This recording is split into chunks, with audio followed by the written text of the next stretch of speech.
Halo semuanya, kembali lagi bersama saya di channel Imanime Celebes, sebuah channel yang akan membahas tentang semua hal unik yang ada di Sulawesi Selatan dan masih banyak lagi. Di video kali ini, kita akan kembali melanjutkan sejarah Sulawesi Selatan.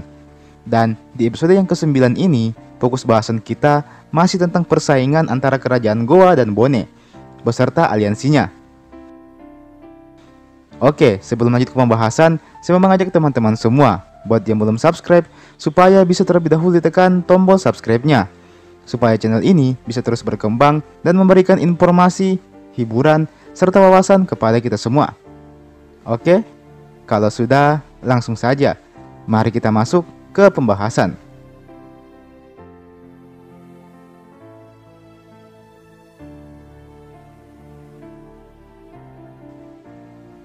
Setelah Raja Bone sebelumnya dieksekusi oleh para pembesar istana kerajaan, Bone kini bergerak cepat. Di awal abad ke-17, Bone mengangkat seorang ratu bernama Wetendritupu. Ratu Bone yang baru ini bisa dibilang memiliki sifat yang berbeda dengan Raja Bone sebelumnya. Wetendritupu adalah seorang wanita yang bijak dan baik hati. Wetendritupu sendiri menyadari bahwa statusnya sebagai seorang wanita akan menyulitkannya untuk mendapatkan kepercayaan dari rakyat Bone. Oleh karena itulah, beliau kemudian berkonsultasi dengan para penasehatnya dan memutuskan untuk mengubah gelar yang diberikan kepada 7 penasehatnya dari yang awalnya bernama Matua Pitu menjadi Arup Pitu, yang artinya adalah 7 penguasa. Hal ini bertujuan agar ke-7 penasehatnya itu bisa lebih leluasa dalam membantu sang ratu memerintah di kerajaan Bone. Adapun fokus utama Bone kala itu ada pada lahan pertanian. Ratu Wetendritupu juga menegaskan bahwa Bone harus jadi kerajaan yang terhormat dan jangan sampai ada kerajaan lain yang berani merendahkan kerajaan Bone. Sementara itu, kita kembali ke kerajaan Goa. Setelah Raja Goa diturunkan secara paksa, Goa segera mengangkat seorang raja baru. Beliau bernama I Mangarangi Daeng Manrabia. Beliau kala itu masih berusia 7 tahun dan telah mendapatkan kepercayaan untuk memimpin kerajaan sebesar Goa. Beliau juga merupakan Karaeng Goa pertama yang memeluk agama Islam. Berkat itu, beliau kemudian mendapatkan gelar Sultan Alauddin Tumenanga Rigaukanna.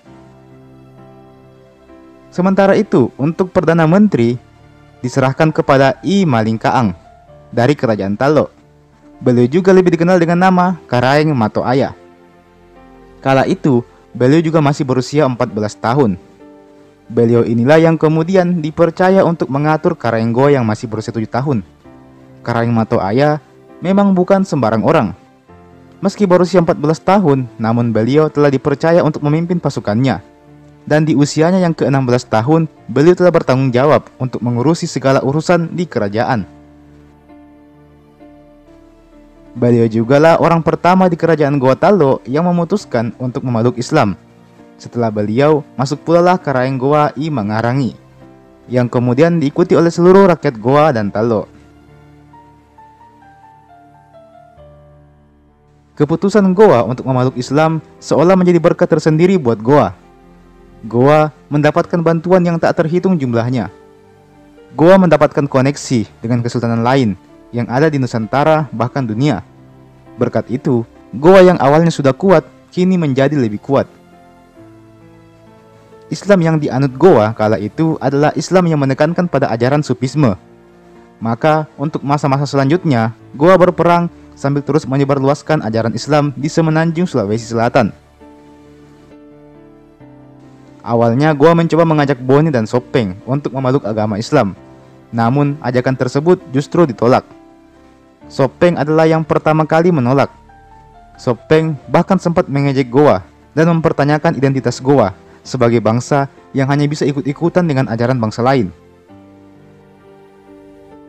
Tak ayal, hal ini lantas menimbulkan peperangan di antara keduanya. Untuk pertama kalinya, Goa menyebut peperangan tersebut dengan nama Perang Islam. Namun sayang, dalam perang tersebut, Goa berhasil dipukul mundur oleh pasukan Sopeng, yang tentu saja dibantu oleh saudaranya Wajo dan Bone. Telum Pocoe kembali menunjukkan dominasinya pada perang ini. Dan perang ini terjadi di tahun 1608. Tak terima dengan hal itu, Gowa pun berinisiatif untuk mengalihkan serangannya ke Wajo. Namun sayang, lagi-lagi Gowa berhasil dikalahkan oleh aliansi Telum Pocoe. Menanggapi kekalahan ini, maka jelas Gowa butuh bantuan. Gowa membutuhkan tambahan tenaga.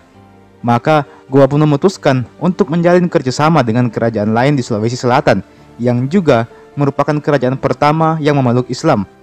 Dan dialah kerajaan Luwu.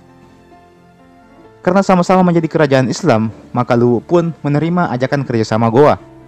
Luwu kemudian menyerbu Wajo. Namun sayang, Luwu bernasib sama dengan Gowa, yang dikalahkan oleh Telum Pocoe.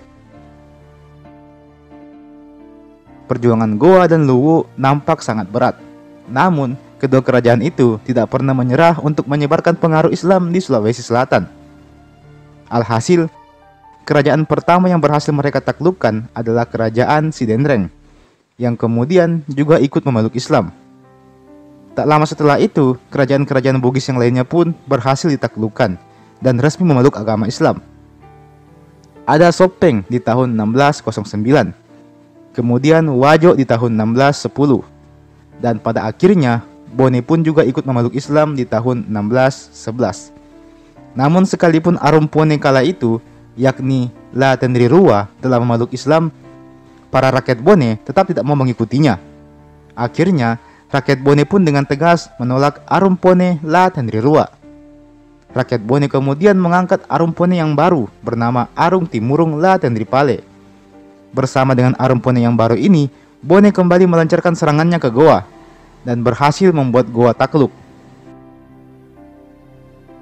Sesuai dengan perjanjian sebelumnya, maka Bone kembali bebas tanpa campur tangan Gowa, dan Bone kembali menunjukkan dominasinya.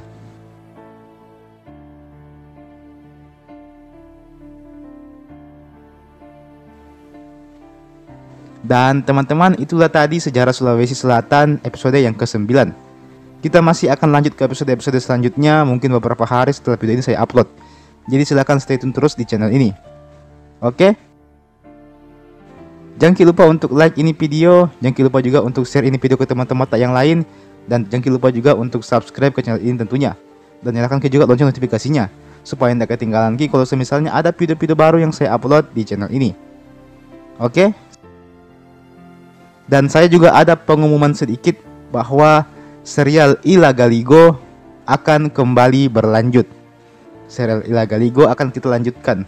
Ya, mungkin beberapa hari setelah video ini juga akan ada episode baru dari La Galigo yang rilis.